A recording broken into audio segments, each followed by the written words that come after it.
Müstəqim. Gəl, tez ol, gəl. Salam. Abirə sana da deyirəm, baba. Bəli. Gəl, mənə yekə danışma ki. Gəlirik, baba, biz ələn gəlirik, baba. Yekə danışma, baba, mən qabaq sərrət ol, gəlirik, baba, biz çıxmışıq, baba. 5 nəfər. 5 nəfər. Hata şəhərdəsən.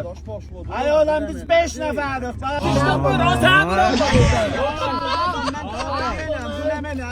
Alırmasan yiyeceksin. Ay oğlan bir tane. Çoxluq deyil. Soğuqluqdur. Biz de sana olmasa vuranmarıq, bizə də.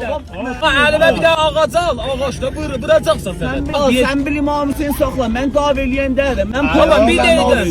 Yox, mən iyi dav eləyən olar. Baba 2 dəqiqədir, dayan yetişsin Baba, sonra. bu kirayə də verim sakla. Baba mən kirayə istəmirəm. Bir də əlimə ağac al, ağac belə.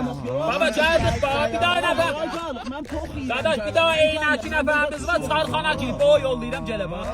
Sen benimle imzası Okey. Başa bulan, dadaş, sen bil Allah, ben ölür. Baba, sen bil Allah, nere belə eləyirsiniz?